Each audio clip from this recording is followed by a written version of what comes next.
Hello and welcome to a brand new Arseblog Arsecast right here on arseblog.com. How are you? Hope you're well. Thank you very much indeed, as always, for being here. We are still in midsummer, I guess, while heading towards the end of July as we speak. And it does look as if a few bits and bobs are beginning to happen above and beyond the Vinicius Junior conversation, which has been ongoing all week since that story broke. Will he, won't he, can we, can't we? Nobody knows at this point. There's no real new information of any substance. So that one is sort of chugging along in the background. The team are in Spain right now at a training camp ahead of a friendly against Girona on Saturday.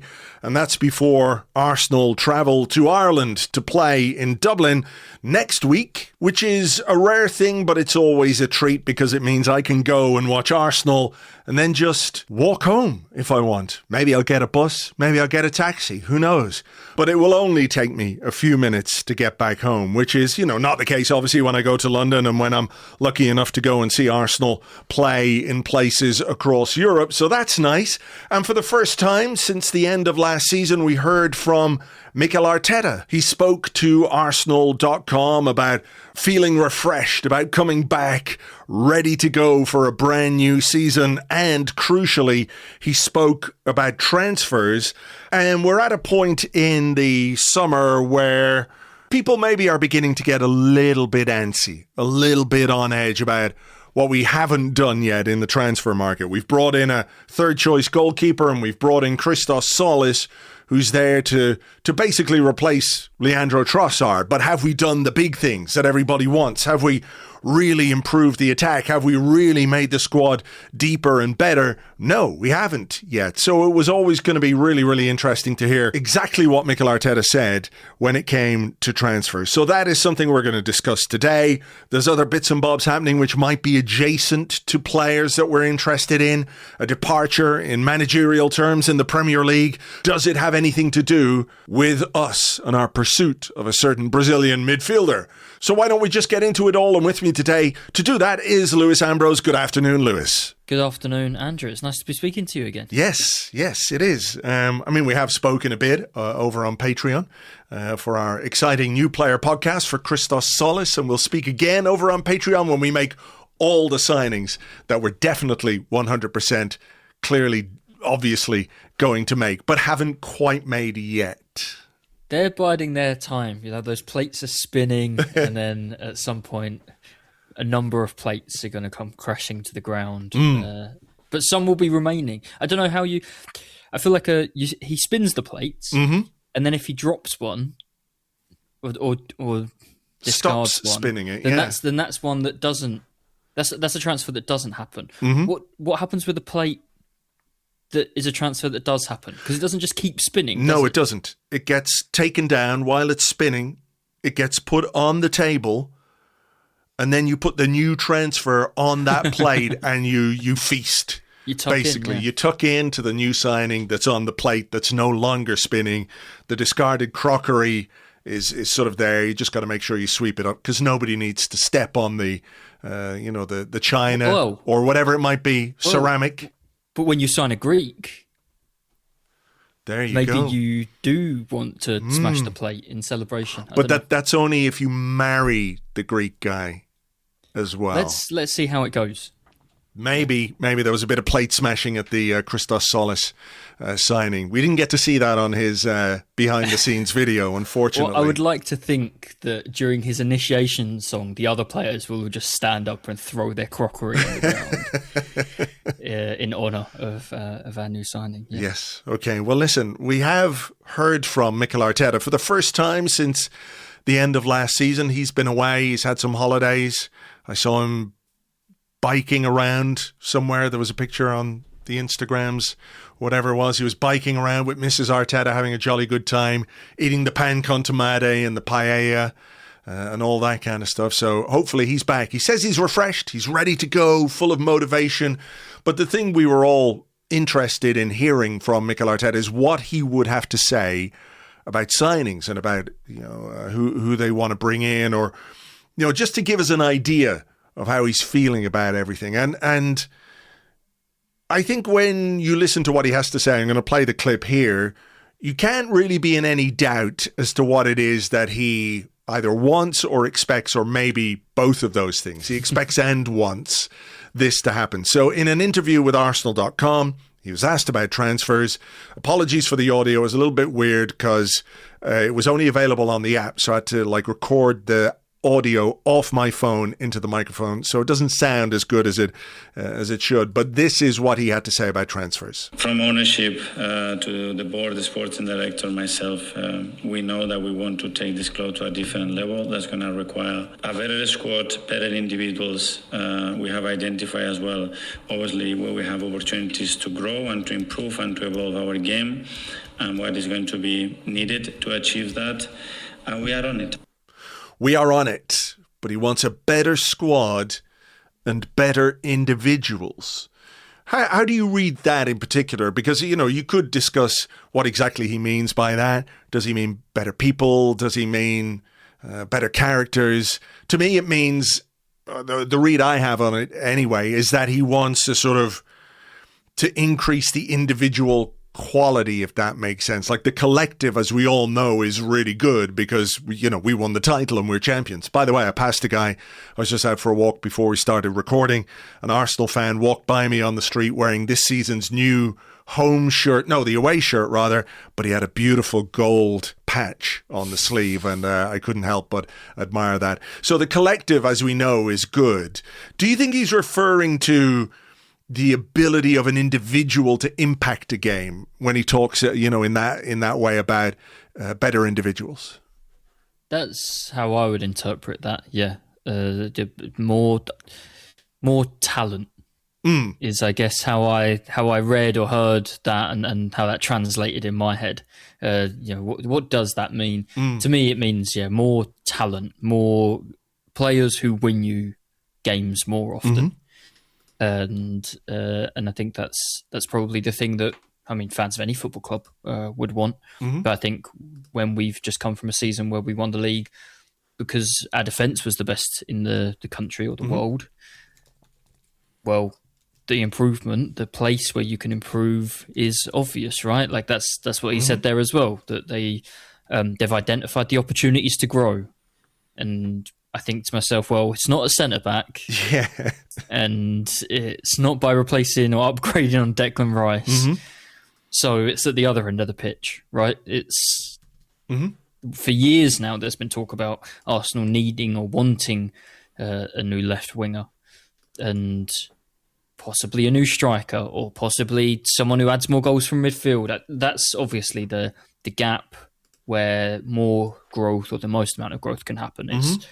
the final third is that talent and then chemistry as well. And I think what's really interesting about that is it might require some change from Mikel Arteta himself. He mentioned there as well about evolving our game. And whatever happens, we obviously have been linked with Vinicius Junior, and you think to yourself, well, he's not going to play like Mikel Arteta asks his left winger to play and track back like Leandro Trossard or like Bukayo Saka does on the right that diligently. He's going to do what Mohamed Salah did a couple of years ago at Liverpool, and that those attacks will come down that side and he would stand around on the halfway line waiting for the ball to come his way once somebody else has won it back for him. I imagine, even playing for Mikel Arteta, that's what Vinicius Junior would mostly do, and that Mikel Arteta would have to understand if he wants that player, then that's your trade-off, is that this guy will win you more games, but you have to allow him to do that and cover for him in other ways, maybe. Obviously, we might not get Vinicius Junior. It's going to be a really complicated and expensive deal to do that. If he can't agree a new contract at Real Madrid, maybe there's an opportunity for Arsenal. But I think that's a player and a link that really interests me, because not just because of the player, but because that would, to me, mean a stark change in that evolution of the game that Arteta talks about. Arsenal cannot play. There is no way Vinicius Junior would do it. Is there a middle ground to be had there? Just to sort of play devil's advocate a bit, because I know exactly what you're saying, and I think everybody listening would understand that there are certain players who are far more focused on what they need to do in the final third than the defensive third, right? And if you're a Vinicius Junior, if you are one of the big attacking stars in the world, listen, you have work to do. You've got a job to do on the pitch, but to what extent is it incumbent on Mikel Arteta to recognize that if you're going to bring in a player like that, as much as we admire the work rate and the tenacity, and I don't know how many times we've spoken about it or I've written about it, and you go, wow, look at Leandro Trossard, the way he chased all the way back to make a tackle in the corner, in our own corner flag. Look at Bukayo Saka, the way he tracked back all the way to make... You're sort of going, that's brilliant and it's admirable, and clearly we've talked about the collective and how important that is, but there has to be some acknowledgement that if you're going to get the very best out of a player like Vinicius Junior, whether he comes or not, but that kind of player, that... I mean, I guess my question is, do you think Mikel Arteta is comfortable enough now to allow a player to do what he hasn't really allowed any other player to do in his time at Arsenal? That's the interesting question, right? Yeah. But when I hear him talk about... And I wouldn't make that exception for any player, for any left winger. It has to be a special player, a world class. I just mentioned Mohamed Salah doing the same kind of thing for Liverpool. I think it has to be a player who can consistently make the difference in games to allow them to that freedom to do that. I think Arsenal have Declan Rice, who plays on that left hand side and can basically be 1.5 players defensively when he plays on that left hand side of the midfield. I think you've got, Hincapié, who works like 1.5 players at left back as well. Maybe that's the kind of chemistry and combination you need to make it work and make it happen. But yeah, I think if Mikel Arteta wants to talk about having better individuals and where the opportunity is to grow and improve and evolve our game, then it's in attack, and you're going to have to give up something that makes this defence so special, which is all 11 players playing that way that you just mentioned, that Leandro Trossard would track back and Bukayo Saka will track back. It's going to necessitate sometimes, if you're going to have a player who's going to offer a bit more in the final third or a lot more in the final third, that player maybe not having quite the same defensive responsibilities that someone else would have. I think that's if you can find a player of that level, that's the obvious trade-off, and it's the potential evolution in our game. I don't know if you've seen The Odyssey yet. Not yet. As everybody's talking about it. But very early on in the film, there's a... No spoilers. No spoilers, but very early on in the film, one character, there's a kind of sword practice training type lesson going on. I won't name any characters, but one character says to another, you can't win with a perfect defense. Hesitate and draw the attack and then, strike. Arsenal need more goals. And I wonder how many Arsenal fans are sat in the cinema this summer, like I was last week. And that quote kind of went, oh, yeah, we don't do that. You can win my brain went, no, you can win with a perfect defence. You can. But maybe sometimes you do need to give something up to, we talk about Arsenal not having opportunities on the break, not having space to attack teams. Or if you invite teams on a little bit more, I think from that sort of left, we're talking about Vinicius Junior, we're talking about the left winger from that perspective. I think you kind of dare the right back of the opposition. Do you really want to join that attack? Because if you lose the ball, I'm free. I'm one of the best players in the world, and I'm free, and they're going to find me, and I've got a straight path to goal. And just because your centre midfielder played a poor pass, and I think you chip away maybe at the attacking threat of the opposition and the numbers they send forward. And if you don't, then they open up spaces for you to attack. So goals are the question. We've just seen a World Cup where from set pieces, goals have been disallowed very, very softly for very little amounts of obstruction or contact on goalkeepers and on defenders. Arsenal are going to have to find more goals. We didn't have enough goals last season. We're going to have to find more goals, possibly make up for some set-piece goals as well at some point. Well, you might have to sacrifice something in defence. And then there'll be the power of, which has been, I think, the real superpower of Mikel Arteta more than anything else over his time in charge of Arsenal, is convincing the players to follow him.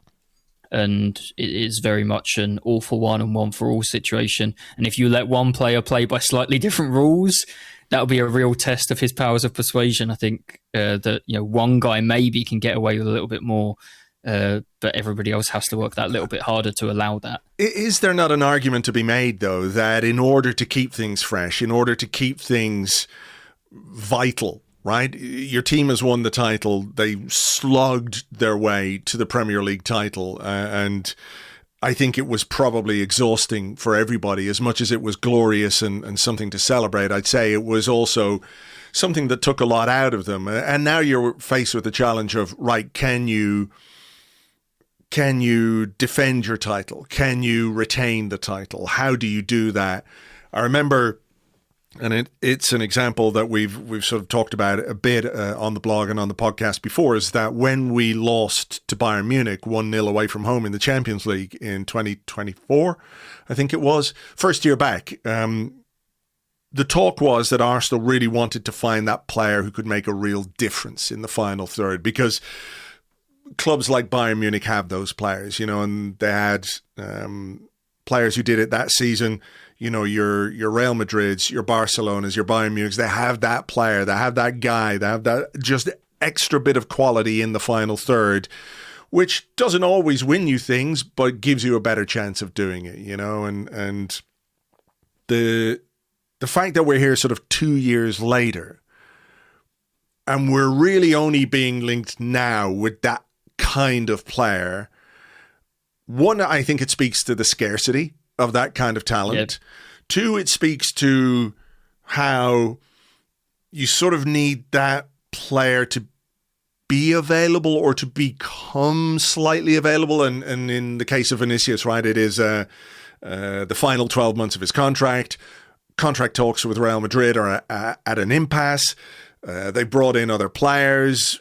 They might not want to lose him for free, but maybe they don't want to give him a new super deal. He can move to the Premier League. All these sort of ducks are getting in a row from an Arsenal perspective. But as well as that, as a way of sort of supercharging your dressing room in a summer when players have been at the World Cup, they're going to come back in dribs and drabs, that they're going to be fatigued. They're going to be different levels of early season fitness, depending on how far those players went into the tournament. I don't know so much if it's compromising his ideals or what things have been built on, as much as acknowledging, right, we kind of have to change things up in the way that coaching staff change. People always talked about Alex Ferguson. He would change his number 2, not every year, but with a frequency, let's say, that Arsene Wenger didn't. And that seemed to work for Ferguson. There was a point where he was going to walk away from Manchester United, came back, had another sort of remontada with a league title, etc., etc. So, that way of revitalizing your dressing room through a player like Vinicius, forcing in many ways a slight change of tack from the manager. I mean, if Mikel Arteta is thinking that that's kind of what we need to do, or what I need to do as a manager to get the best out of this team next season, but also attract a player like Vinicius Junior, you can't bring him in and say, we think you're going to score a load of goals, but as soon as their right back gets the ball, you've got to chase back 50, 60 yards to make a tackle and block off the passing lanes. I don't think you get Vinicius Junior into your club. No, I don't think so either. And I think if we were talking a couple of years ago, maybe we would have said Mikel Arteta wouldn't have compromised. And I agree that now something might need to freshen up, something to reanimate or keep the players animated and engaged. We had that long, I think we said multiple times last season, we weren't in a title race last season. We were in a title race for 4 years. That was the mental exhaustion. And I think over those 4 years, our football at times got more agricultural, if you want to put it that way. I think that'd be a bit of a harsh way to put it, but maybe more clean sheet focused than it was in that first season. I think maybe there's a good reason for that, and maybe defensive openness cost us in that first season. And in the 3 since, we've over time, more focus on set pieces, more focus on clean sheets and being solid at the back. I think it's, as fans, it was exhausting mentally to watch. You could tell physically and mentally it was exhausting for the players. And I think once you've decided to follow a path like that, with a goal in mind. Once you achieve that goal, I think the focus can slip a bit. You know, we fought for 4 years to win the Premier League, and we did. And then, do you have the same level of defensive focus, the same level of tension and engagement in the task once you've already completed it last year? Or do you, as you're sort of alluding to, I think, need to change the way that things are done a little bit to keep everybody engaged and motivated and interested? I mean, I don't think it's an accident or a coincidence that there was also, on a personal level, reasons for it, but the Jose Mourinho, even at his best, would last 3 years somewhere. I often thought, yeah, sure, Eden Hazard will play for you for a couple of years, but by year 3, Eden Hazard's going to be fed up with having to play this type of football and not having the ball as much as he looks across to, I don't know, David Silva at Manchester City and sees how much he gets the ball and can create and express himself. And I'm sure Eden Hazard is looking up there going, oh, I wish I could do that. I wish my manager would let me do that. And we saw it time and time again at Chelsea, at Inter, Real Madrid, at Chelsea again, that players were maybe a little less engaged, and the Mourinho third season was often a really poor one, even maybe at Manchester United. I think Arteta, if he's going to demand the exact same football from these players next year and the year after that will just won us the league, I think you would run that risk that the players aren't enjoying themselves on the pitch enough to stay fully engaged and stay with that level of determination and discipline. I think you need to release them a little bit, loosen those shackles and, you know, let them go. And that might not be all of them. It might mean you sign, you know, a forward and then you say to the left back, if it's Calafiori, you're going to have to roam a little bit less because the guy in front of you is not going to be as reliable as Trossard was or as Martinelli has been. Sure. But it sparks a little bit different, something a little bit different in the final third, maybe. And you know, I think it could be a way to keep the squad, keep the fans more engaged and on top of things as well. I think there's a risk. Mikel Arteta has talked up the Emirates and the fan base and how important we all are creating an atmosphere, and I think we have been that over the past few years. I think last season there was a nervousness, but it was about getting over the line. Mikel Arteta is going to have to animate 60,000 people to create atmospheres without we have to finally win a league title again, animating those people. And that might have to be through better football as well. No, I completely agree. And listen, I think I said this on the Arsecast last week or Arsecast Extra with James. I can't quite remember. But I don't really believe, despite the perception of Mikel Arteta's football that is out there, I don't really believe that is his ideal way of playing the game. I just refuse to believe that. I think it's been arch pragmatism. Not last season, the season just gone, but the one before that, when we had all the injuries and we finished second. And he spoke about how much he'd learned from, you know, how he was able to achieve second place with a squad that didn't have a striker for 5-6 months or whatever it was. And, you know, we co-opted Mikel Merino, who of course is the hottest striker in Europe right now. But, you know, we really had to work hard to get that. And then I think last season as well, there were injuries and he lent into that in a really, really big way. But I don't think, if you were to ask him, maybe even if you were to ask Arsenal fans, that the football itself was enjoyable. You know, football is enjoyable when you win, when you score lots of goals. You can make any argument you want to me that a 1-0 win, classic Arsenal, what more do you want? 3 points on the board. Yeah, I'll take it.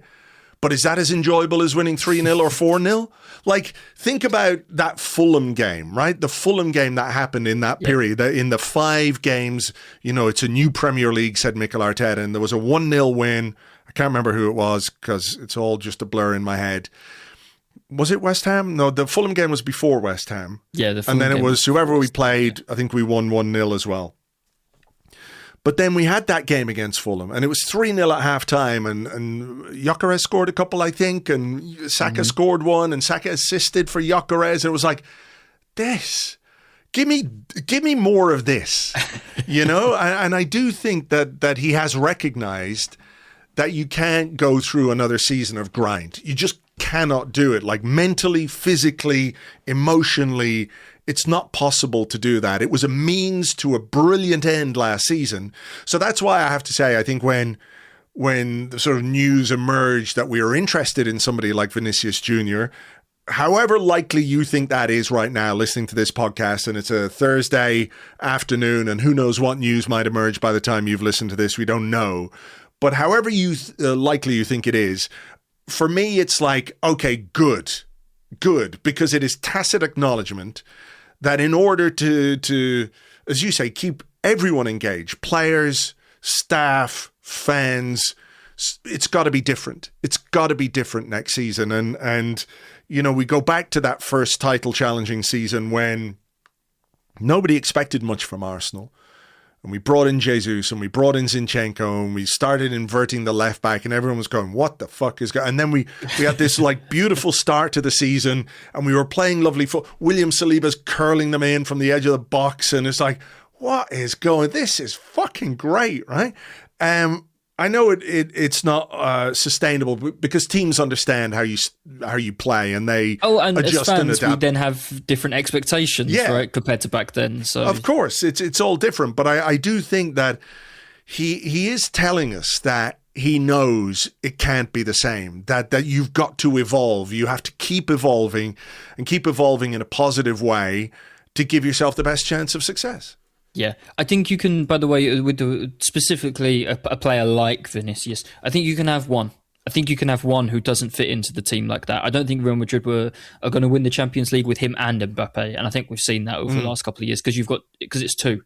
I think the great decline of Barcelona in the last couple of years of Messi there was because Messi and Suarez used to work like crazy, but then he got old and at the same time as Messi, and then you couldn't have both of them because Suarez couldn't run like he used to. And Messi was never going to, and that Liverpool comeback at Anfield against that Barcelona team. I remember watching that in that first half with Suarez and Messi both up there, and just thinking like they're not offering any resistance to these Liverpool attacks. You're defending with 8 outfield players because those two just aren't there. They're not present. They're not engaged because they knew, at that age they had to save their legs for when they had the ball, and if they were defending like crazy, they wouldn't have been able to do anything when Barcelona did get possession. I don't think you can win the big prizes with 2 players on the pitch like that. I think you can win them with 1. And I think Vinicius is probably the only player out there that Arsenal have been linked with, that Arsenal could possibly sign this summer, who's worth that. I think the other players we've been linked with, if you look at Julian Alvarez, Nico Williams, I think they're excellent players. They're not so good that you can say, you don't have to track back, you don't have to fit into the way the team plays. Yeah, I think they'd add something to Arsenal, but I don't think they'd add enough to sort of give them that leeway. I also think we're talking about what happens next season, and if you can do the same thing again, if you even could play like that and it work consistently, mentally, physically, the level of engagement, the exhaustion of that. Arsenal will not, we don't know for how long, Arsenal will not have William Saliba for a while. I can promise you one thing, Arsenal will let in more goals because they don't have William Saliba than they let in when they did have William Saliba.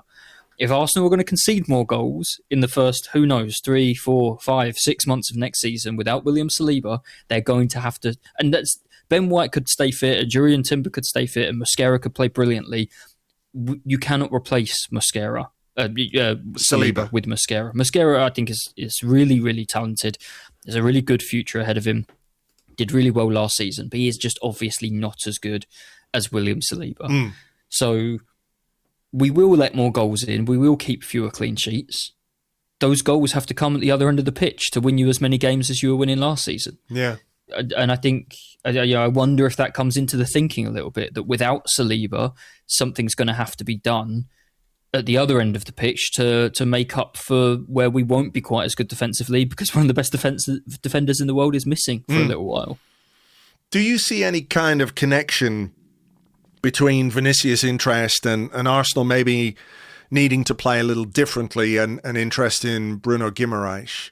Because I think it's always been presented as, and I understand completely why, the sort of midfield addition that allows you to ease Declan Rice back into action after a long season and a short summer. But I do wonder again then, if you are allowing a player of that kind a bit more leeway, you've got to be more solid. As you say, Calafiori, who loves to pop up here, there and everywhere, that leaves your left-hand side very exposed. So you can rein in Calafiori, you can rein in your left back, but maybe a slightly more structured midfield could be the answer to that. And I think obviously today, as we're speaking, it's emerged that Eddie Howe is leaving Newcastle. I'm just looking at the Newcastle reporter who everybody loves, Luke Edwards, whose head is firmly screwed onto his shoulders. Well, he was tweeting about how he was going on holidays and then said, "Holiday ruined by the departure of Eddie Howe." Dude, just go on holiday, leave it behind. It'll still be there when you get back. Whatever's left of it will still be there. Unlike Eddie Howe. Yeah, exactly. Anyway, he's saying Howe believes Bruno Guimaraes will be sold this summer. That's the final straw. It now feels like all that's left for Newcastle to do is agree a fee with the Premier League champions. This particular transfer negotiation game feels like it's done. If Newcastle refuse to sell, things could turn ugly. Maybe, we don't know yet. It'll all come out in the wash. Perhaps part of the reason why Eddie Howe has decided to go is that he isn't going to stick around while Newcastle sell their captain and the best player they have left, essentially. So that may well have played a part in what's gone on there. Yeah, that looks like a big, after they obviously struggled last season after selling Isaac as well, that looks like a big rebuild. Tonali and Gordon have already been sold. Like they did last summer with Ekitike, they've missed out on their targets as well. They were going to sign, or they activated the release clause for Victor Munoz, the winger from Osasuna, who then chose Liverpool. They were going to sign Manzambi, the Swiss midfielder from Freiburg, who had a great World Cup, and then he decided to go to Aston Villa.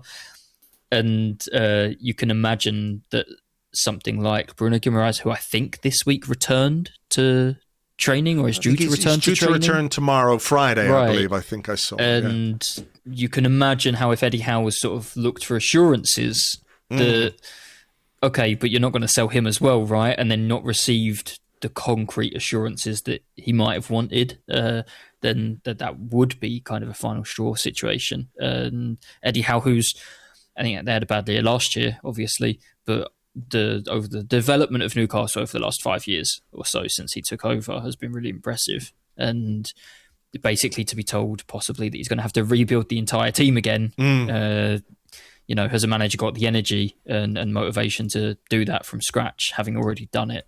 I imagine that you can see easily how the Bruno thing would go hand in hand with Eddie Howe's decision. I guess we'll find out over the next few days when he returns to Newcastle training, if Arsenal make any progress there and what happens. We know Mikel Arteta will want players available for as much of pre-season as possible if Arsenal are going to sign players. So I think for him, for Bruno Guimaraes, I think I go back to that Arteta there. I think we've talked about that bit where he said he wanted better individuals, but he also said he wants a better squad.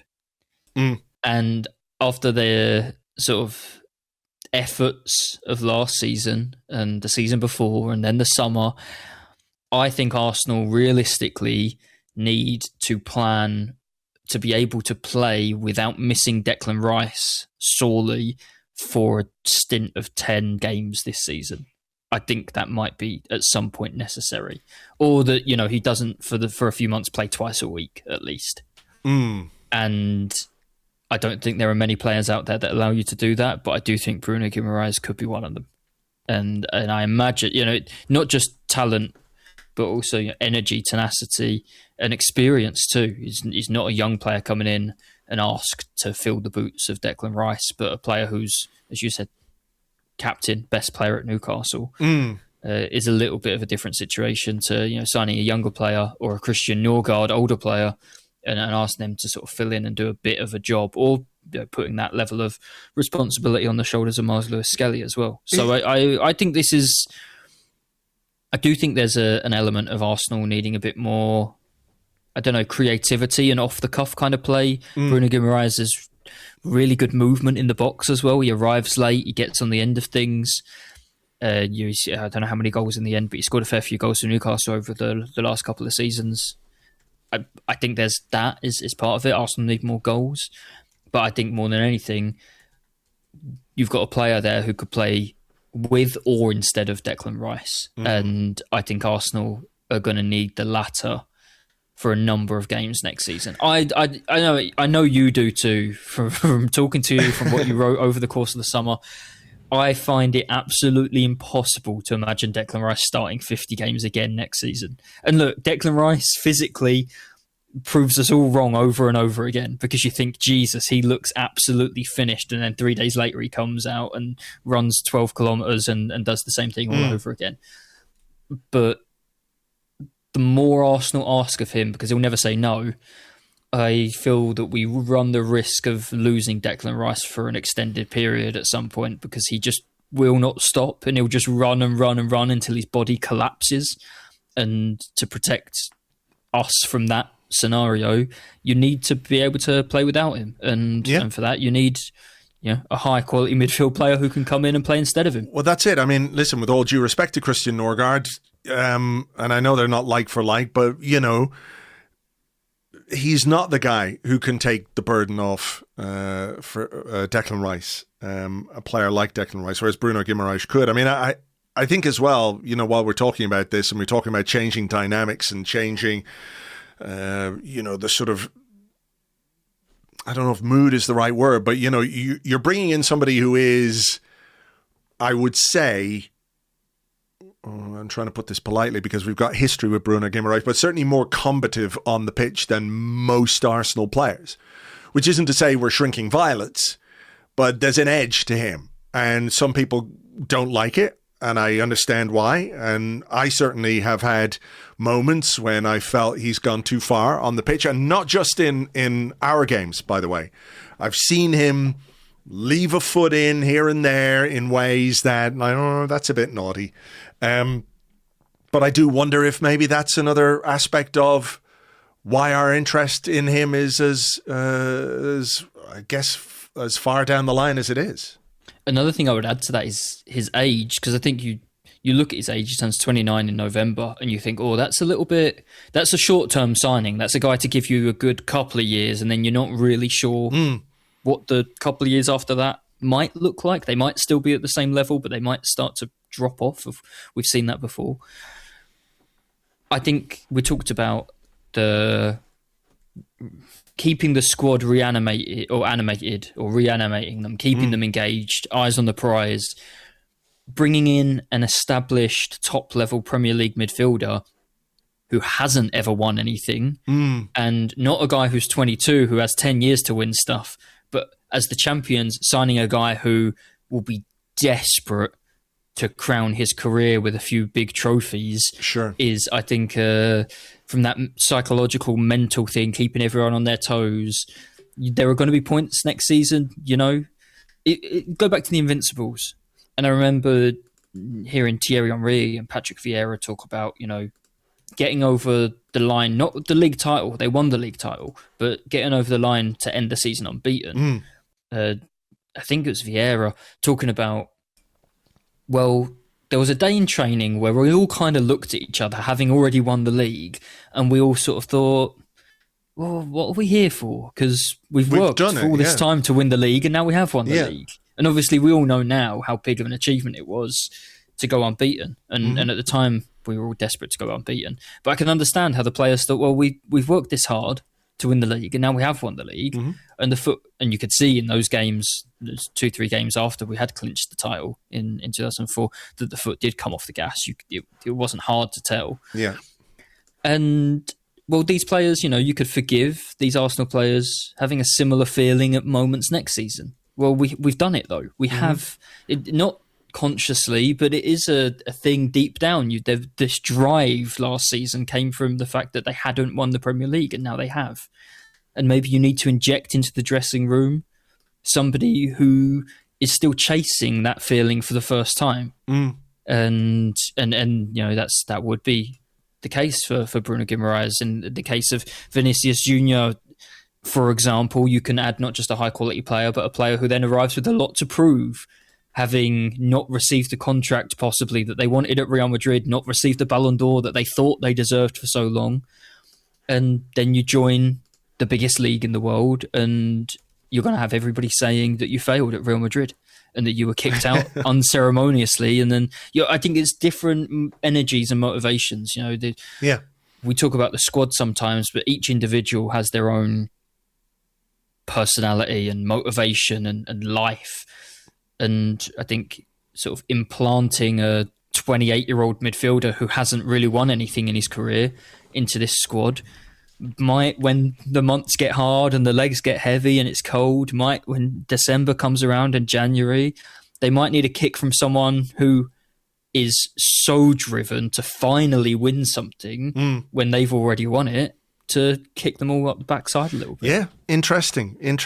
Well, look, we'll see what happens. Mikel Arteta sounds, relatively confident. He doesn't tend to give much away, but I really did think it was interesting the way he talked about transfers. And listen, he could just be very sure of the plan that they have. He could be putting a little bit of pressure on Andrea Berta and the owners to deliver what he wants, what he feels this team needs. And I think we've kind of outlined why what he wants makes quite a lot of sense, even if, those deals are complicated and complex. And that has been kind of the running story of this summer about the players that we've been linked with, which, I understand sort of vexes people and worries them and frustrates them. But at the same time, I think I've said this before, that, when you get to this level, pretty much every deal that you're going to do, unless you're going to do something like a Christos Solis, who's trying to find a bit of a diamond in the rough, every other player you target is going to be complicated. But Arsenal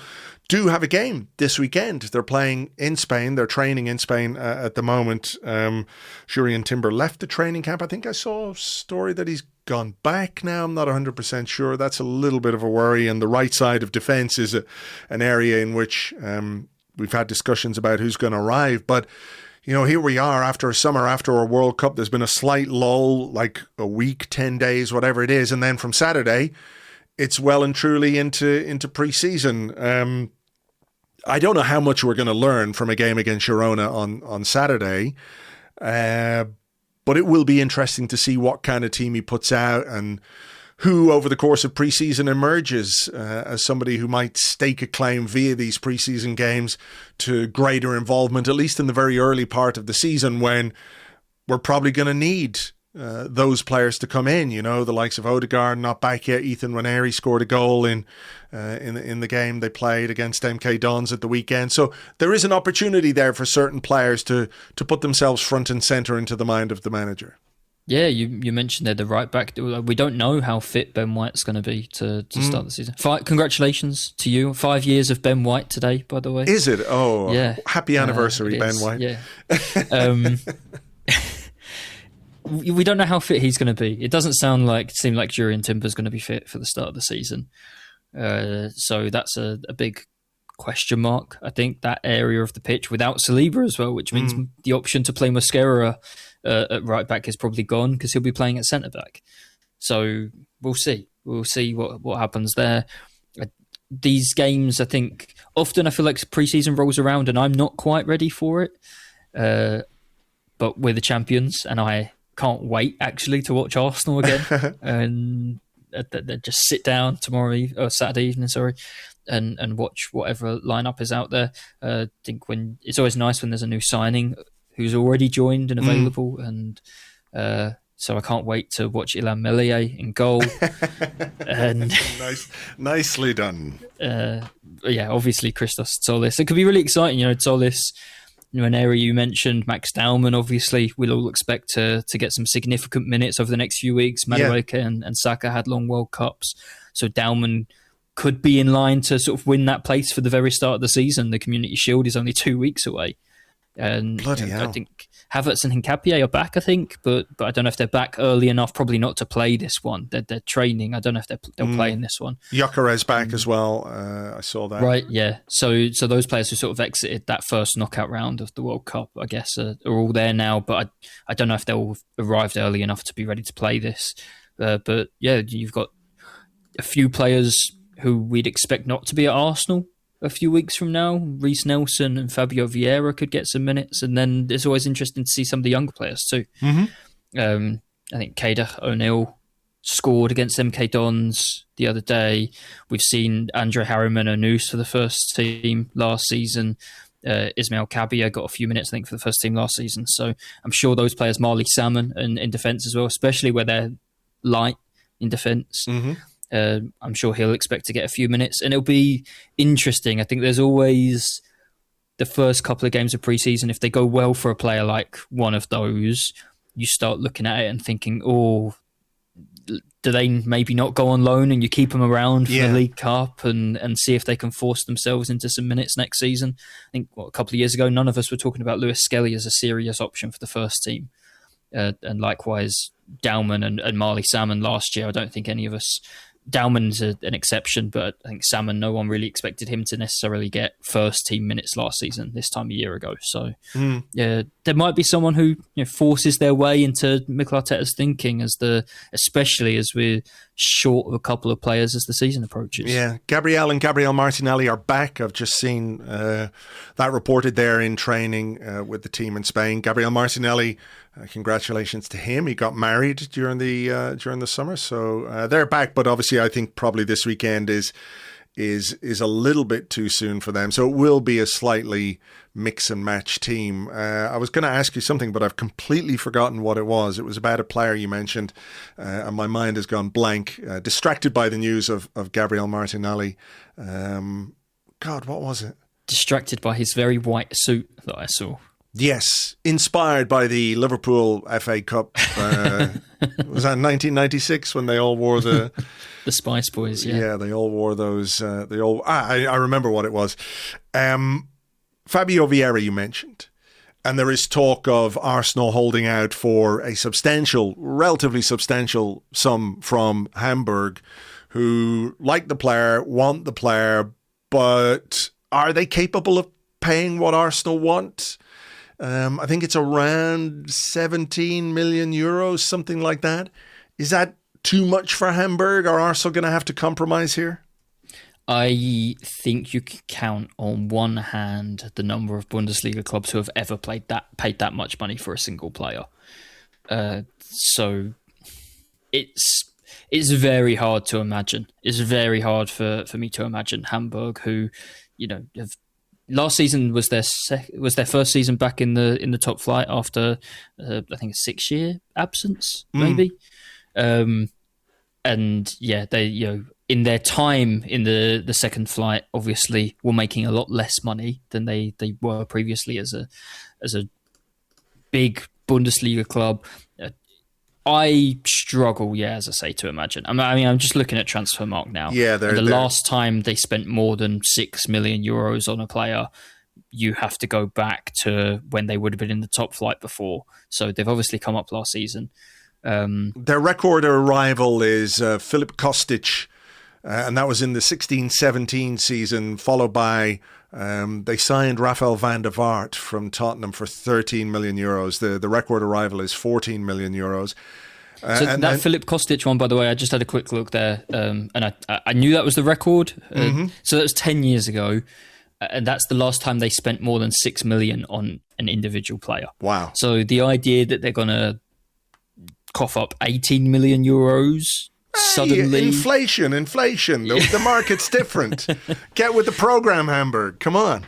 I don't know if Arsenal can do a deal where they get, say, 10 million, and then if Hamburg qualify for Europe and Fabio Vieira scores 10 goals, then they get a significant amount on top. I don't know if, negotiations could be smoothed over by the fact that Arsenal basically let them have Albert Sambi Lokonga for free essentially. 300,000 last summer, yeah, which is, you talk about inflation. There's no inflation there. No, I mean that was a transfer straight from like 1986, not 2025. 300 grand. I mean, Lukonga and Fabio Vieira were both really good for Hamburg last season. They both played a lot of football. Fabio Vieira especially was,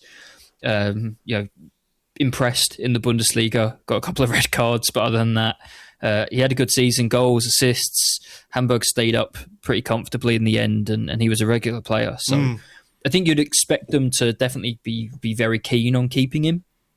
He seems to be really keen on returning because obviously after a difficult couple of years, he found a home where he was an important player and got to play regular football.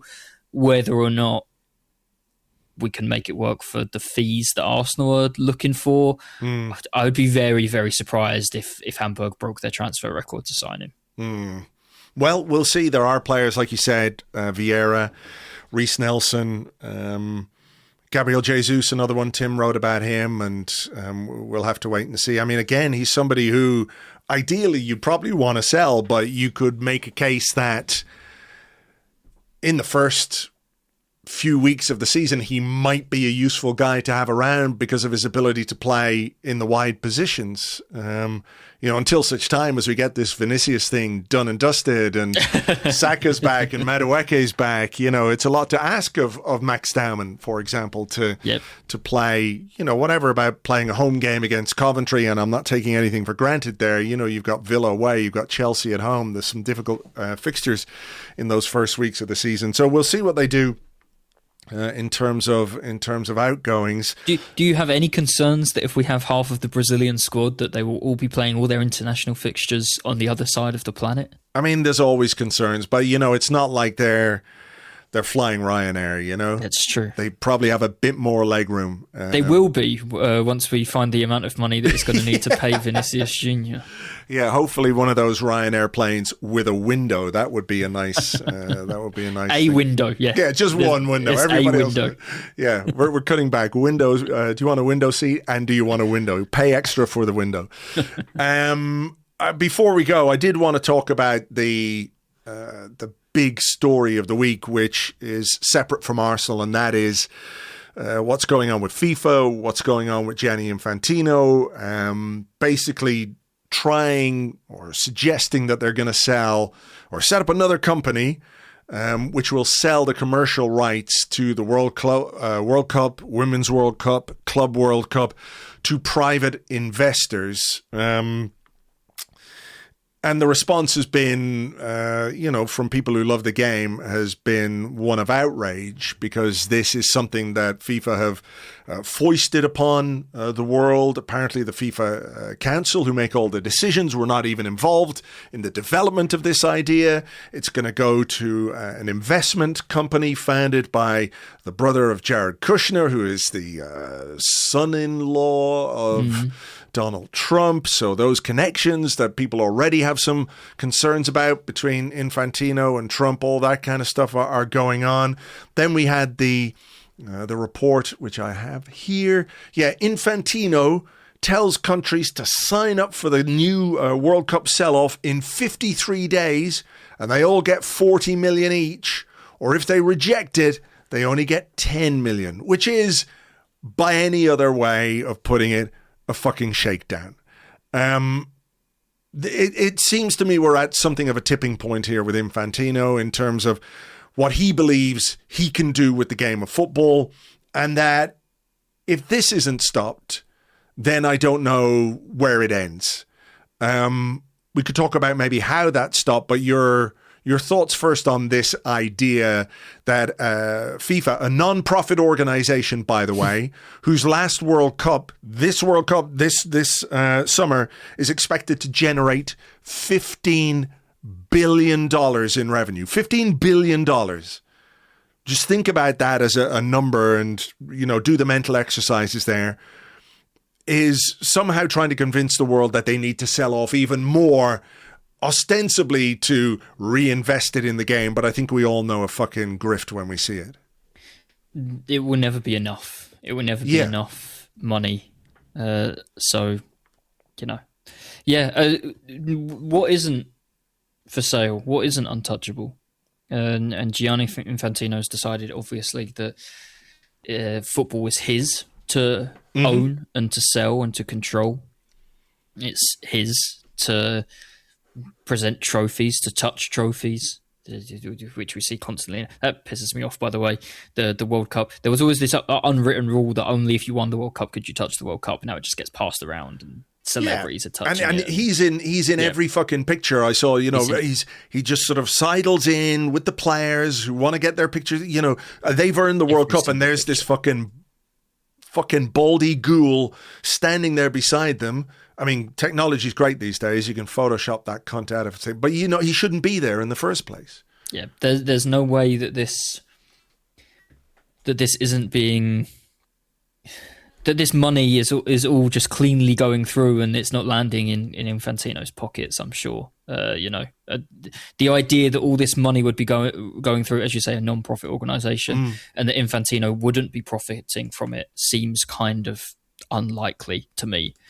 You don't know where to begin. It's all for sale. It all looks incredibly corrupt, and we feel and seem powerless to stop it. The only people who can do anything about it. Tarek Panja was talking on Jon Stewart's podcast about the World Cup a few weeks ago, and said, he's heard from FIFA council members about that they're not happy with this, they don't like it, and it's like, well, why don't they say anything? Why don't they stop it? And it's like, well, because they're all earning a little bit from it. They all get something out of it, so they don't stop it because at the end of the day, they get dislike theirs. It that much because they get their slice of the pie.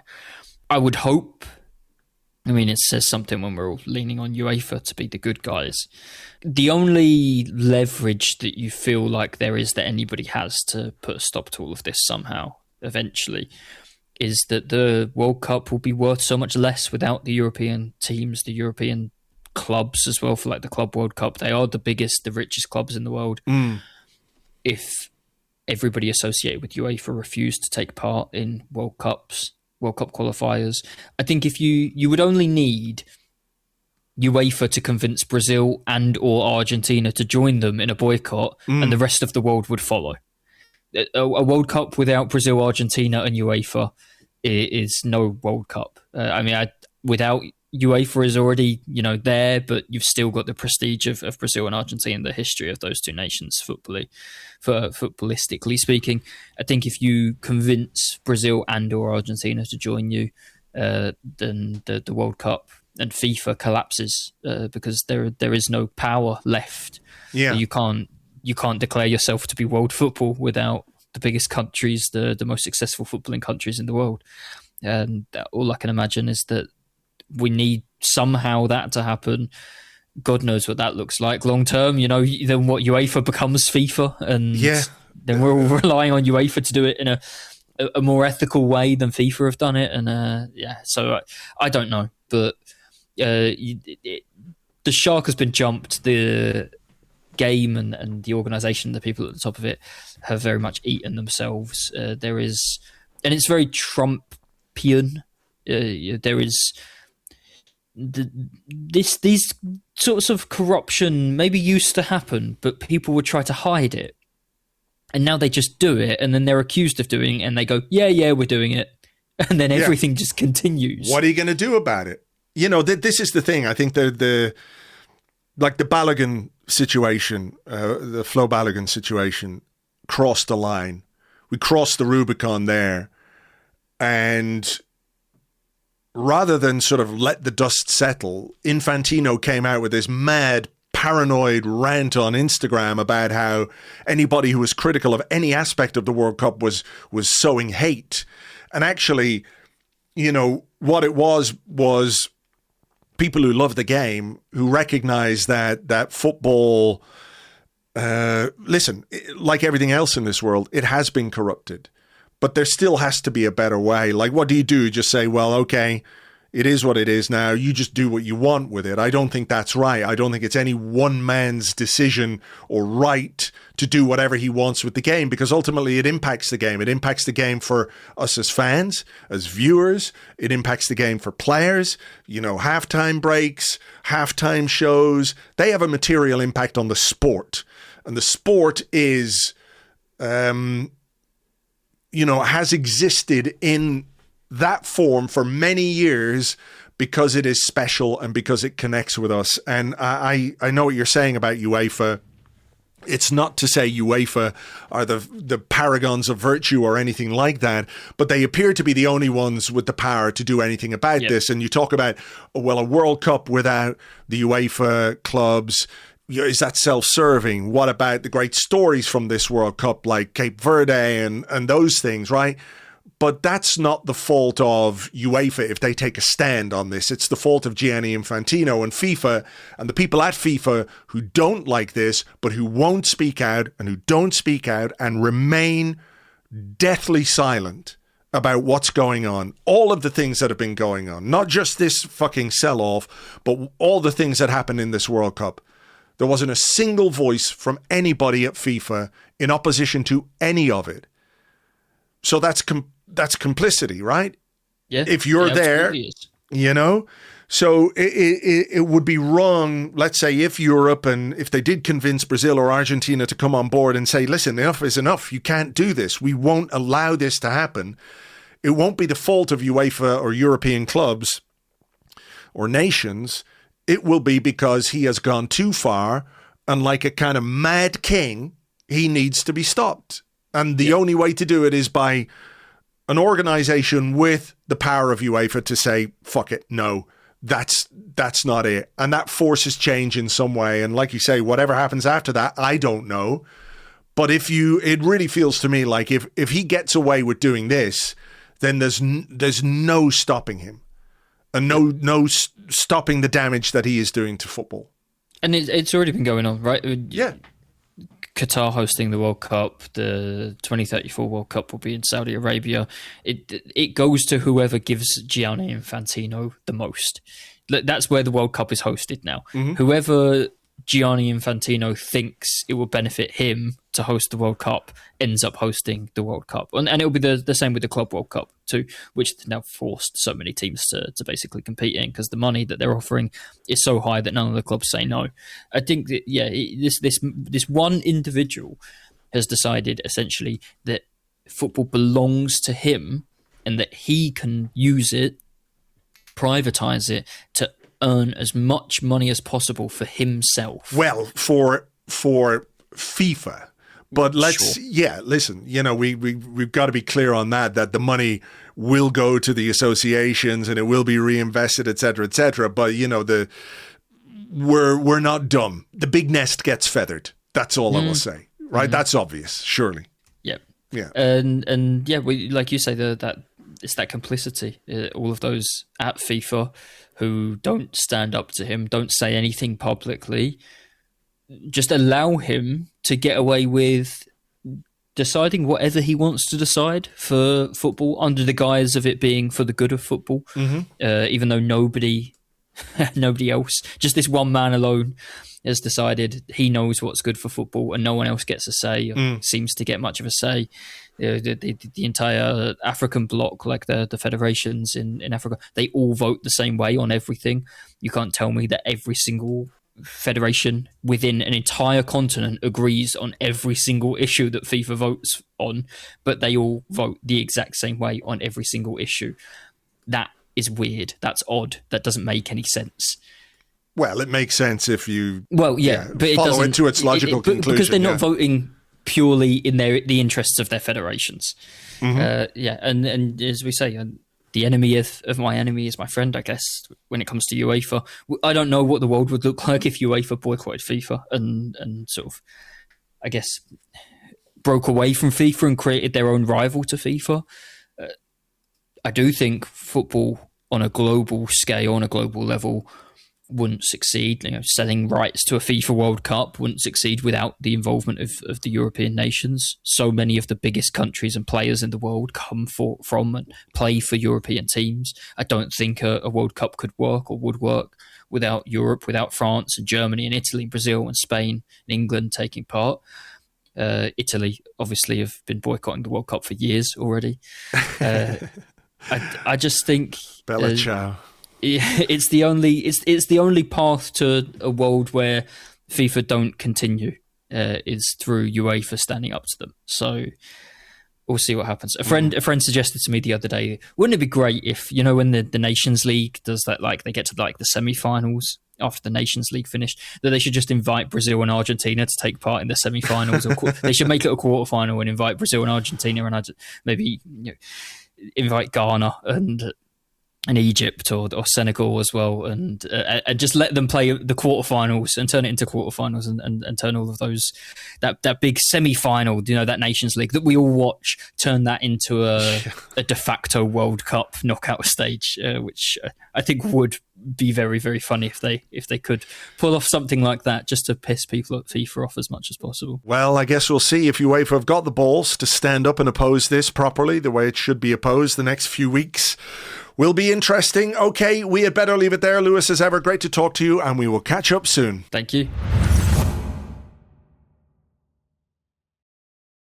Thank you very much indeed to Lewis. You can find him on Blue Sky. He is at lgambrose.bsky.social, at lgambrose.bsky.social. So we'll await those developments when it comes to transfers, those better individuals, that better squad. But with pre-season kicking off in earnest on Saturday as we face Girona, I guess time is ticking a little bit, so let's see how quickly they can move on getting those deals done. So that is just about that for this week's show. All that remains for me to do is to say thank you for being here. Thank you for listening, for downloading, for subscribing. If you like the show, if you'd like to give us a review in your podcast app of choice, whether it's Apple Podcasts, Pocket Casts, Castbox, Podhopper, Audio Twat, whatever it is, if you'd like to give us a review, that would be very, very greatly appreciated. You can join myself and James for an Arsecast Extra on Monday. For now, though, folks, take it easy, and we will catch you on the next one. Until then, cheers. Bye-bye.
Good afternoon, FIFA Council. It is I, Gianni Infantino, and today I feel like a dictator. I stand before you with incredible news. A fantastic development for football. What was once boringly known as just the World Cup will from the next tournament be known as the McDonald's, Microsoft Teams, Starbucks, Lockheed Martin, Aramco, Polymarket, Monsanto, Militech World Cup. This will generate billions and billions of dollars in new revenue for FIFA. Of course, FIFA, and then we will redistribute that money to many nations all around the world. So everybody will benefit, and if you don't like this idea, I will kill you. Only joking, I just pay you a bit less than all the others.